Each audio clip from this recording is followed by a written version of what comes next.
You are providing instruments or healthcare, primary healthcare, secondary or tertiary healthcare. Providing instrument and Surgical instrument? no, Then treatment and information. okay. You write on that. But there is different. Theirs is different. Mine is diagnostic. So you mentioned that three different businesses. You are a participant. और participant के हिसाब से बैठिए.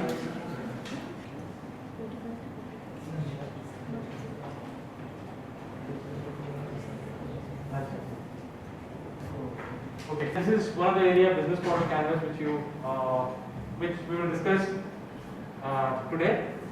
This is one of my research interests, what you can say. Okay. Now, before we start, we will have some discussion. It's a very broad area. So before we start, so first of let me first thank you, my colleagues.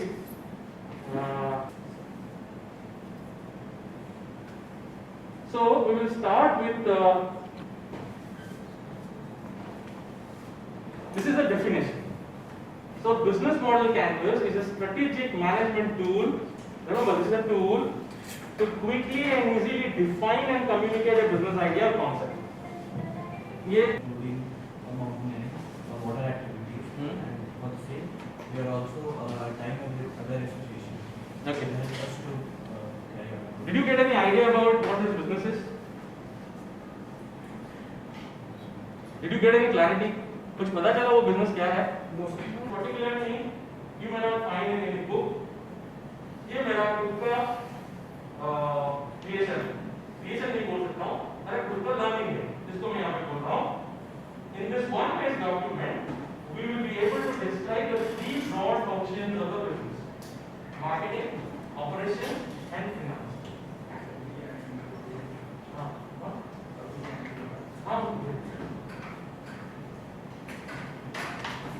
The major broad functions of business, that is marketing, operations, and finance.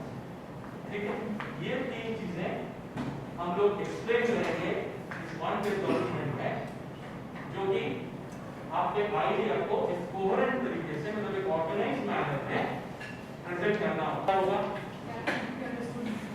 उसका मतलब क्या है? Business जो होता है उसको आपको करना होता है, तो आप एक डॉक्यूमेंट ऐसा प्रिपेयर करोगे which can be a guideline, which can give you instructions what you need to and what should you do next. If there is any problem, you should be able to analyze that problem. तो ये systematic का मतलब यहाँ पे ये mean होता है.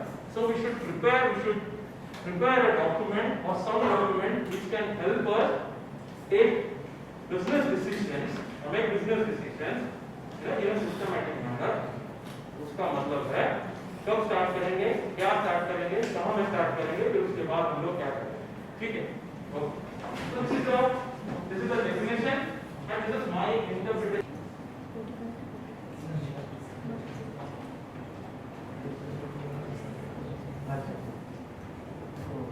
Okay, my faculty here, marketing. My interest is in marketing and entrepreneurship, and this is one of the area business model canvas which we will discuss today.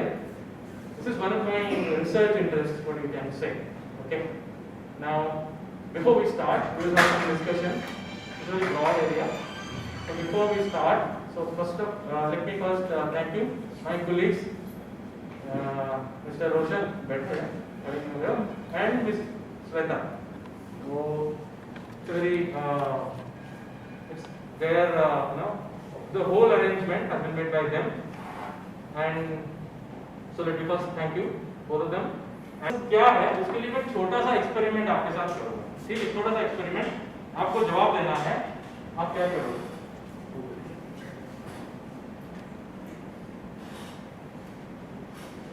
Particularly, you may not find in any book. ये मेरा खुद का creation नहीं बोल सकता हूँ, अरे खुद का लर्निंग है, जिसको मैं यहाँ पे बोल रहा हूँ.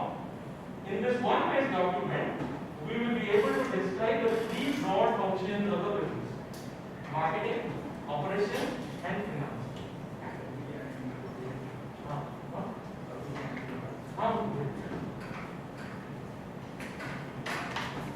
The major broad functions of business, that is marketing, operation and finance. ठीक है, ये तीन चीजें हम लोग एक्सप्लेन करेंगे इस वन पेज डॉक्यूमेंट में, जो कि आपके आइडिया को एक कोहेरेंट तरीके से, मतलब एक ऑर्गेनाइज्ड मैनर में प्रेजेंट करना होगा। उसका मतलब क्या है? बिजनेस जो होता है उसको आपको करना होता है, तो आप एक डॉक्यूमेंट ऐसा प्रिपेयर करोगे which can be a guideline, which can give you instructions what you need to and what should you do next. If there is any problem, you should be able to analyze that problem. तो ये systematic का मतलब यहाँ पे ये mean होता है. So we should prepare a document or some document which can help us take business decisions, make business decisions in a systematic manner. उसका मतलब है कब स्टार्ट करेंगे, क्या स्टार्ट करेंगे, कहाँ में स्टार्ट करेंगे, फिर उसके बाद हम लोग क्या करेंगे. ठीक है, okay. So this is the definition and this is my interpretation. ऐसे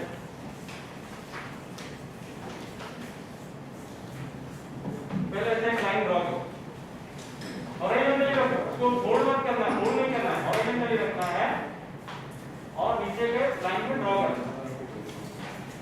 आप लोग अभी मेरे साथ ये रहिए, मेरे साथ चलते रहिए, नहीं तो मिस हो जाएगा. उसके बाद ये देखना है आपको पेपर से, आपको जो शीट दिया गया है उसमें पेपर होगा, उस पेपर पे आप जैसे बॉटम के एक के हिस्से में ऐसा एक लाइन ड्रॉ कीजिए. हमको वो पीछे ड्रॉ करना है.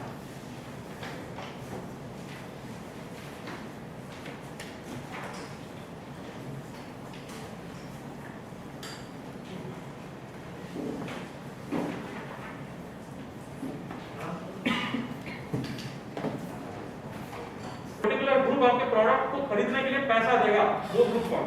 ठीक है, तो मैंने इसका नाम दिया है, आप अच्छी तरीके से समझ सके, ग्राहक समुदाय. ये पहले हो गया. अब इसके बाद क्या करना है, हमको तीसरा चीज देखना है. वो तीसरा चीज क्या है? तीसरा चीज है कस्टमर रिलेशंस. आपने सामान को बना लिया, आपने ग्राहक को ढूंढ लिया, तो बेचोगे कैसे? ढूंढ लेने से ग्राहक आ जाएगा, आपके पास नहीं आएगा. So you need to approach the customer. And approach का मतलब simply उसको बताने से कस्टमर नहीं आता. और एक बार कस्टमर आके अगर खरीद लिया, उससे नहीं होगा. It should be, you need to establish the relation. You should not target at the transaction. Transaction मतलब एक बार ही, relation मतलब बार बार. क्योंकि जितनी ज्यादा बार ग्राहक आपसे सामान खरीदेगा, उतना ज्यादा आपका व्यापार बढ़ेगा. कुछ चीजें ग्राहक रोजमर्रा नहीं खरीदते हैं. They do not purchase something daily. जैसे अगर कोई फर्नीचर का बिजनेस कर रहा है, कोई फर्नीचर थोड़ी ना मैं रोज खरीदने जाऊंगा, नहीं. बट ठीक है, अब हमको पीछे के बारे में भी सोचना पड़ेगा ना. तो पीछे के बारे में हमको क्या सोचना है, इसमें क्या होता है, तो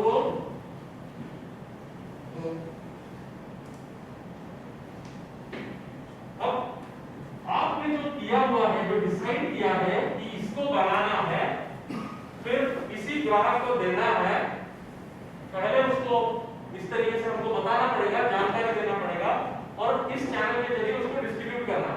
इन सब में सब काम नहीं होगा ना, आपको तो काम करना पड़ेगा ना. ऐसे ही हो जाएगा क्या?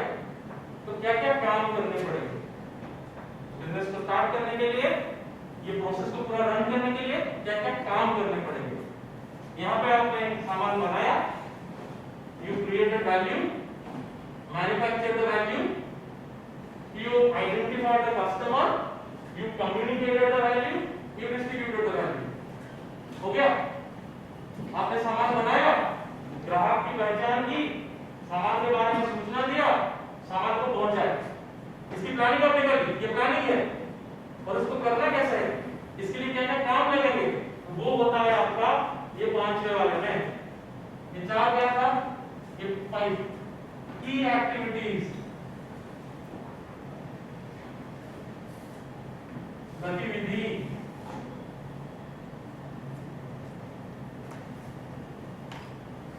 ठीक है, तो जो मैंने बोला, जो 3 चीजें बोला, 4 चीजें बोला, वो 4 चीजें कर सकते हो। पहला है कल्चरल एक्सेप्टेबिलिटी। आपका जो बिजनेस है क्या उसको लोग कम्युनिटी एक्सेप्ट करता है।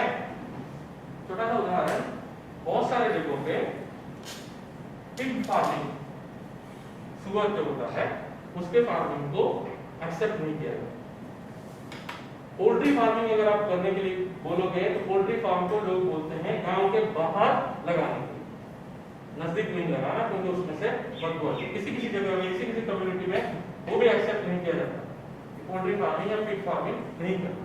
टैनिंग वाला जो लेदर वाला जो काम होता है उसके लिए भी एक्सेप्टेबिलिटी। मीट प्रोसेसिंग, उसको जब करोगे, जो मीट के बिजनेस में जाना चाहते हैं उसके लिए भी आपको तकलीफ थोड़ी होगी। कल्चरल एक्सेप्टेबिलिटी, लोगों का उस जगह पे एक्सेप्टेबिलिटी थोड़ा सा मिलना मुश्किल हो सकता है।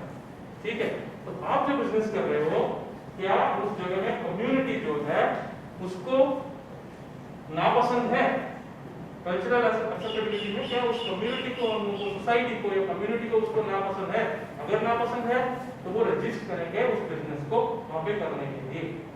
दूसरा चीज आता है यहाँ पे जो कि इकोनॉमिक मतलब तुम्हारे इम्पैक्ट में भी बात हो सकता है, पर इसको मैं कंसीडर करता हूँ सोसाइटल बेनिफिट। आप क्या कहते हो, मतलब उस जगह में कितना एम्प्लॉयमेंट आप जनरेट करते हो, इसके वजह से क्या उस सोसाइटी को जो बेनिफिट होता है इन टर्म्स ऑफ एम्प्लॉयमेंट। वो एडवेंचर टूरिज्म जो जो लोग उसकी प्लानिंग कर रहे हो इनिशियली वो तो बहुत अच्छा लगता है, पर जिस जगह पे आप एडवेंचर टूरिज्म का प्लान कर रहे हो वहां का इकोलॉजिकल उसका इम्पैक्ट क्या है, क्या वहां पे प्रॉब्लम क्रिएट करेगा, वहां का जो इकोस्फीयर है उससे उसका क्या इम्पैक्ट रहेगा।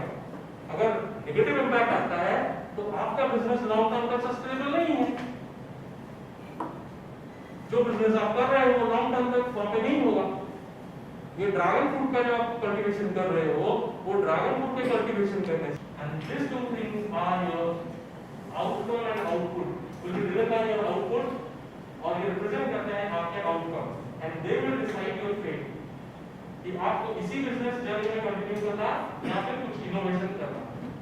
समझ गए? तो आप जब आइडिया लेवल पे इंटरवेंशन, आइडिया से इंटरवेंशन को आ रहे हैं, यू थिंक ऑफ जो चीज आप करना चाहते हैं उसका इम्पैक्ट क्या होगा, उससे आपको value proposition, channel, customer relationship, ये तीनों के बारे में कुछ नया करने का और क्या रिसोर्स यूज करोगे उसमें क्या मॉडिफिकेशन चाहिए उसका पता चले। ठीक है, अच्छा थोड़ा और टाइम होता तो मैं आपको पूरा ये मॉडल, आपका जो बिजनेस है उसको मॉडल में कन्वर्ट करने की कोशिश करता, बट उतना टाइम हमारे पास नहीं है अभी। तो I just tell one more thing, जब आप कर रहे हैं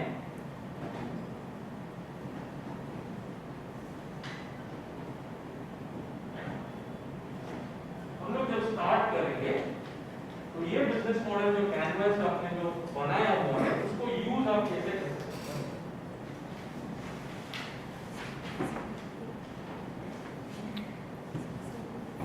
ये जो बिजनेस मॉडल कैनवस का यूज आप कैसे कर सकते हैं, अभी के स्टेज में जो मैं आपके साथ डिस्कशन करने वाला था वो था थॉट से आइडिया में हम लोग कैसे आएंगे। I was not supposed to discuss business model innovation. Innovation है थॉट, आपका सभी लोगों के पास थॉट है, उसको ऑर्गेनाइज तरीके से आइडिया में प्रेजेंट कैसे करें और उसको आइडिया में कन्वर्ट कैसे करें, उसको प्रेजेंट कैसे करें। तो पहला चीज वो है कि know your business idea, that means you quickly draw a picture of your business idea. आपका जो बिजनेस आइडिया है उसको क्विकली एक पिक्चर आप कैसे ड्रॉ कर सकते हो, एक्सप्लेन क्या कर सकते हो, इसका आप उपयोग कैसे कर सकते हो। ठीक है, मैं इसके लिए मैं आपको कुछ सवाल पूछूंगा जिसका जवाब आप यहां से निकलने के बाद जा सकते हो। हम लोग क्लास में एक्चुअली इसको करते हैं बट टाइम नहीं है। क्या क्या सवाल आप पूछ सकते हो जिसका buy it from others and sell on your own will you manufacture this thing. आप खुद अपने से इसको मैन्युफैक्चर करोगे या बाहर से खरीद के, किसी और से खरीद के इसको बेचोगे। खुद बना सकते हो, तुम ड्रैगन फ्रूट खुद उसको तैयार कर सकते हो, उसका फार्मिंग करके बेचोगे जो तुम्हारे कस्टमर है। या फिर ऐसा भी हो सकता है कि ड्रैगन फ्रूट तुम किसी और कोई और फार्म बना रहा है, उसको तुम लाके पटना के मार्केट में बेचो। ये कैफे बना रहे हैं तो कैफे में कॉफी खुद बना सकते हैं, या फिर बना बनाया कॉफी लाके उससे वो बेच सकते हैं, या फिर कॉफी बीन्स लाके पाउडर से बना सकते हैं, या फिर पाउडर ही लाके वो उससे बनाएंगे। तो जो चीज आप बेचना चाहते हो उसको पहले लिस्ट बनाओ, और वहां से फिर लिस्ट में क्या क्या चीजें हैं जो खुद बनाओगे या दूसरों से खरीद के वो बेचोगे। तीसरा जो सबसे इम्पोर्टेंट इस यहाँ में सवाल है वो है, इससे ग्राहक को फायदा क्या हो।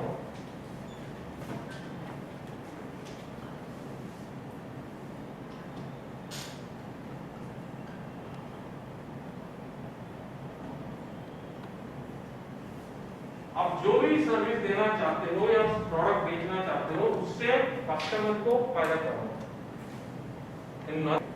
वही आपको प्रॉफिट देगा।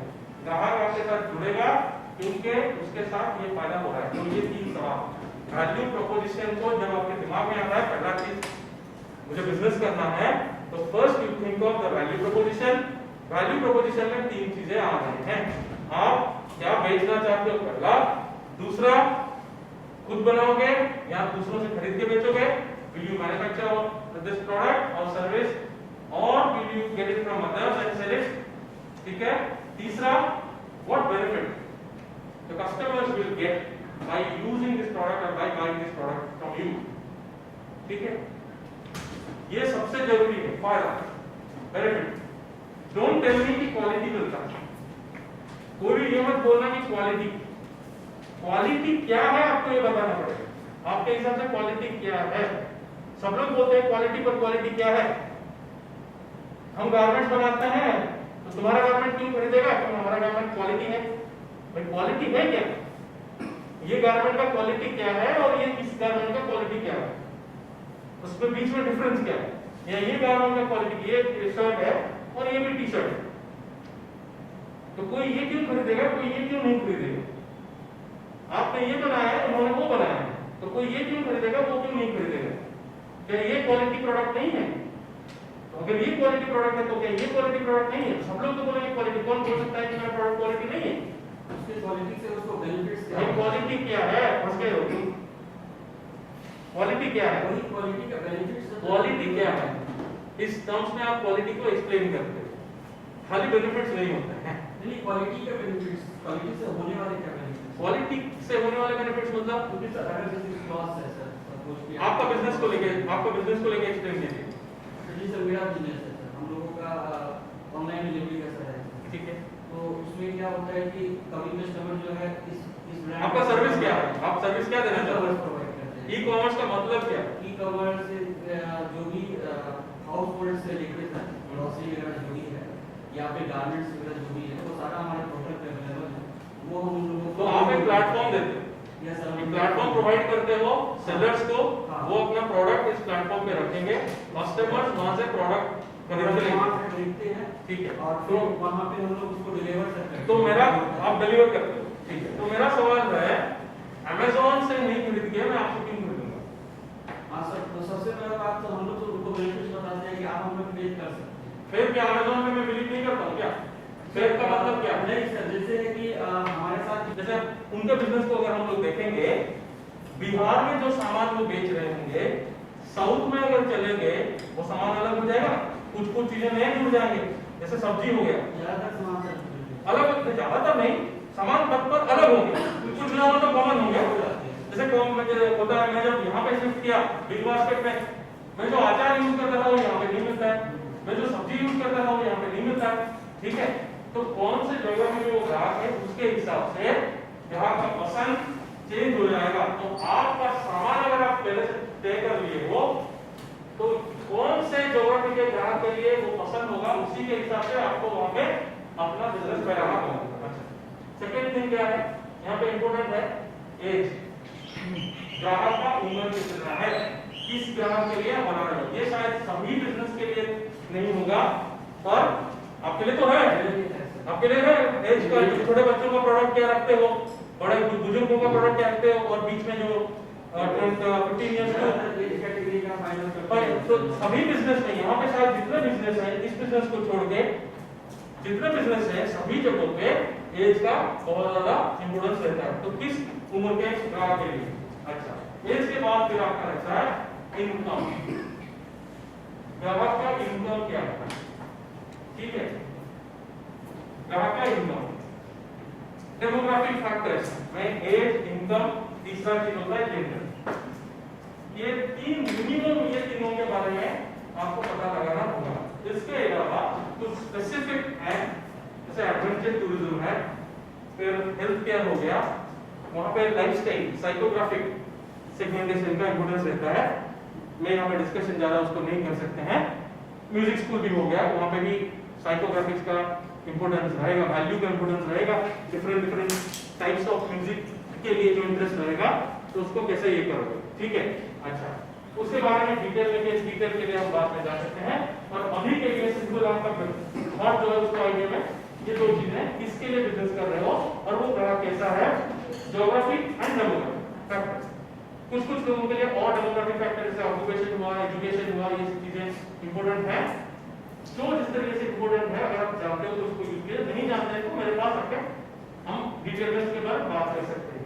तो ये दो सवाल आपके कस्टमर सेगमेंट के लिए हुआ। अब यहाँ पे हुआ आपका कस्टमर रिलेशन। कस्टमर रिलेशन के तीन सवाल यहाँ पे मैंने लिख दिया। ये एक सवाल के तीन पार्ट हैं। हाउ विल यू कम्युनिकेट, पहला चीज how will you communicate your customer, ग्राहक को जानकारी कैसे देंगे, उसके लिए आपका प्लान क्या है, किस तरीके से आप ग्राहक को जानकारी देंगे। मैं थोड़ा सा हिंट दे देता हूँ। दो तरीका होता है कम्युनिकेट करने का। अगर देखेंगे तो एक ट्रेडिशनल तरीका होता है जिसमें हम लोग वो TV advertisement, print advertisement, radio advertisement ये सब वगैरह करते हैं। ठीक है, कन्वेंशनल मेथड्स जो कुछ होते हैं। अब एक मॉडर्न में जुड़े रहे इंसेंटिव का, पहले था कम्युनिकेशन, सेकंड वन है इंसेंटिव्स। इंसेंटिव्स क्या रखोगे, डिजाइन कैसे करोगे। ठीक है, अब यहाँ पे ये तीन चीजें रहते हैं। ऑर्डर कैसे लोगे, पेमेंट कैसे करोगे, डिलीवरी कैसे दोगे। अच्छा, ऑर्डर कैसे लोगे, ये तीनों चीजों के लिए दो ब्रॉड तरीके हैं। पहला कन्वेंशनल मेथड, दूसरा मॉडर्न मेथड। ठीक है, इमर्जिंग मेथड जो है। कन्वेंशनल मेथड क्या है, खुद का फिजिकल स्टोर है, वहां पे कस्टमर आता है, वहां से आप ऑर्डर लेते हैं। ठीक है, दूसरा इमर्जिंग मेथड्स क्या है, टेलीफोन से ले सकते हो, व्हाट्सएप से ले सकते हो, वेबसाइट से ले सकते हो, ऐप बना के ले सकते हो, ईमेल से ले सकते हो, टेक्नोलॉजी का यूज करके। तो जो करना है उसको यहाँ पे लिख देना। आप जो करना है उसको यहाँ पे लिखना है और कुछ ज्यादा नहीं कि मुझे ये करने का मैं प्लान कर रहा था, अभी बस प्लान कर रहे हैं। अब इसके बाद पेमेंट कैसे लोगे। पेमेंट का भी वही दो तरीका है।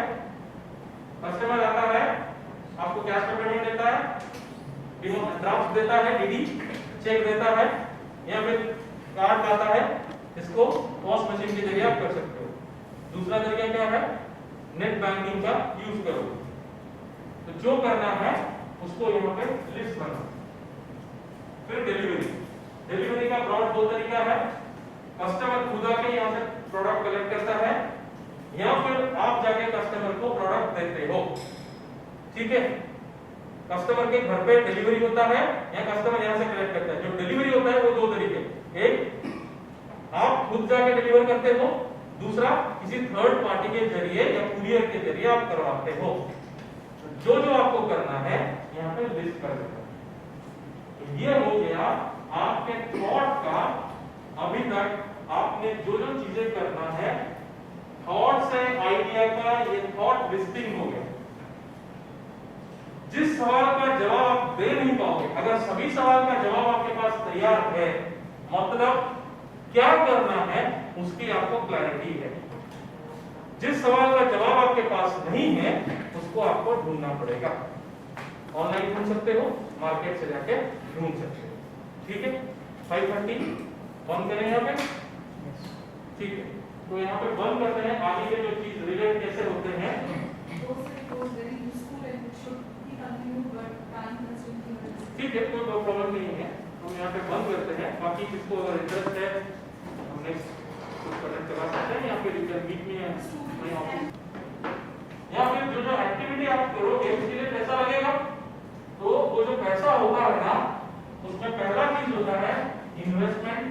कितना आपका इन्वेस्टमेंट में जाएगा, कितना आपका फिक्स कॉस्ट में जाएगा, कितना आपका वेरिएबल कॉस्ट में जाएगा, कितना इन सब का कैलकुलेशन के बाद कितना आपका वर्किंग कैपिटल। ठीक है, इस वाले पोर्शन में, टेबल के इस वाले पोर्शन में ये चार चीजें रहने चाहिए। ठीक है, पैसा इकट्ठा कर लिया, सामान बना लिया, सामान को बेचोगे, बेचने के बाद क्या होता है? खाली प्रॉफिट नहीं होता है, पहले पैसा होता है, सेल्स होता है, रेवेन्यू होता है। तो उससे ब्रेक इवन तक पहुंचना पड़ता है। ब्रेक इवन तो बहुत बाद में पहुंचोगे भाई। पहले दिन जब जाता है तो तुम क्या करते हो? एक महीने ब्रेक इवन थोड़ी ना एक दिन में आ जाता है, ब्रेक इवन के लिए लगेगा कुछ टाइम। तो ब्रेक इवन से पहले रेवेन्यू तो जनरेट करोगे ना, रेवेन्यू जनरेट करोगे तो रेवेन्यू कैसे जनरेट करोगे, यहाँ पे कितना रेवेन्यू जनरेट करते हो हम डिस्कशन नहीं करते हैं अपने मॉडल में। तो इसलिए इसको हम लोग यहाँ पे लिखते हैं सोर्सेस ऑफ रेवेन्यू। इसका मतलब है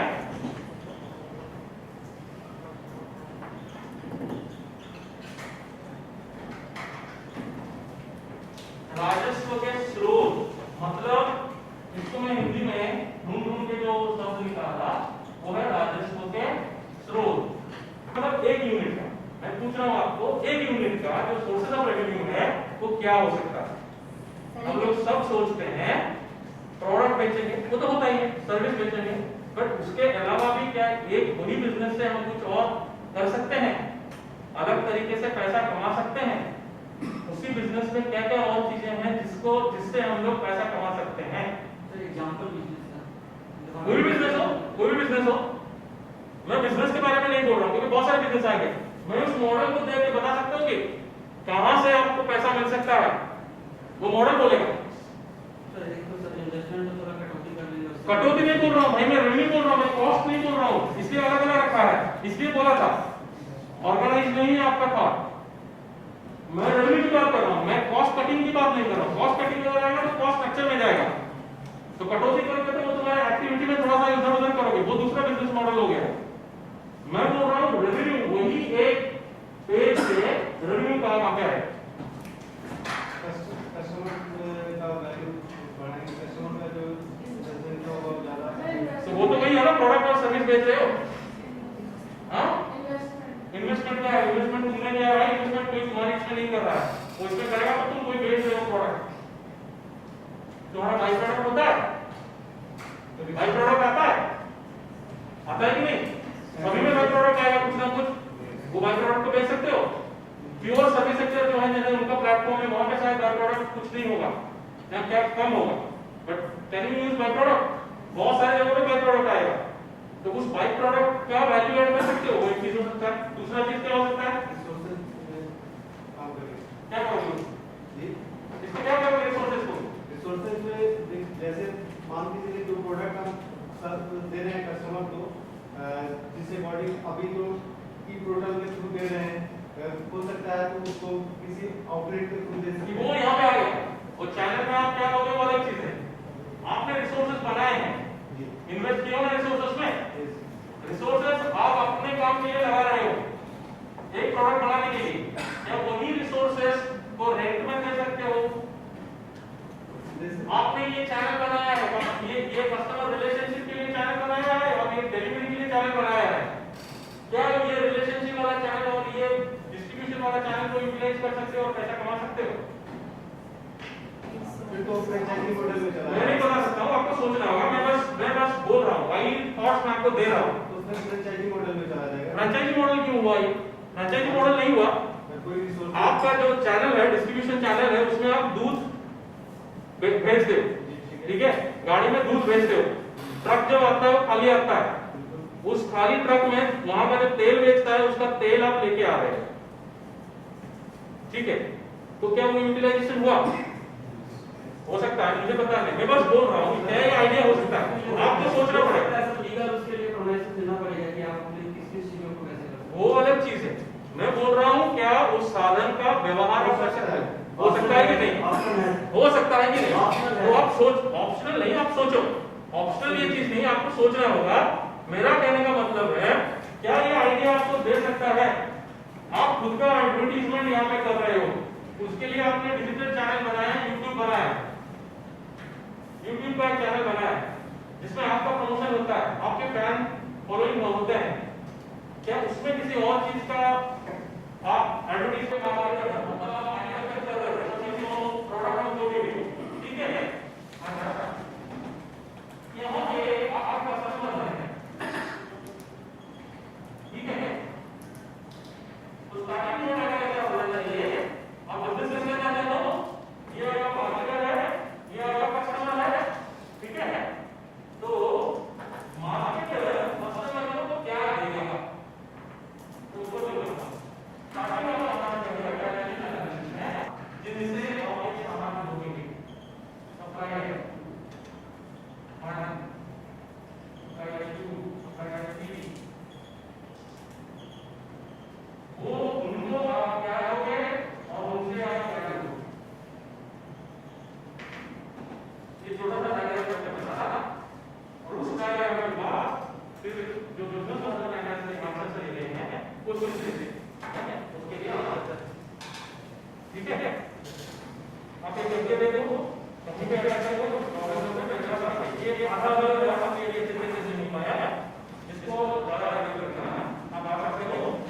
ये से आप और टू आइए, उसके बाद आइए से देखो क्या आइए के बारे में करना है, इसके लिए हम लोग बिजनेस मॉडल एनालिसिस भी कर सकते हैं। इसके अलावा नहीं, बात देखेंगे।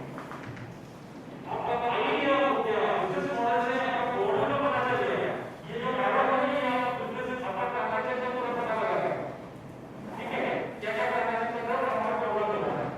ये बिजनेस मॉडल बनाने से काम नहीं होगा, क्योंकि डेवलपमेंट के लिए जब पिच करोगे उसके लिए आपको चाहिए प्लान, तो किसी को प्लान कैसे कंप्लीट करना है? बिजनेस मॉडल कैसे करेंगे? वेरी वेरी सिंपल, कन्वर्ट करना है इनको बिजनेस प्लान। प्लान का मतलब होता है ऐसा क्या करना है, या अब आप चाहते हो कि डाइवर्सिफाई करना, तो उसके लिए आप क्या क्या करना है? जैसे जो इनोवेटिव होगा है, तो वो होता है बिजनेस मॉडल का यूज, उसके लिए ये और हमारे डॉक्यूमेंट बहुत ही यूजफुल डॉक्यूमेंट है। ये आपका नौ चीजें ब्लॉक्स होने के लिए नौ का है, ये आपके रेडियो को फॉलो करते हैं। इसमें क्या बहुत सारी चीजें रहेगा, ये अच्छे से लिख लिया तो आपका जो भी फॉर्मेट है उसको एक ऑर्गेनाइज करके कोहेरेंट बना के आपके आईडिया, ठीक है? तो ये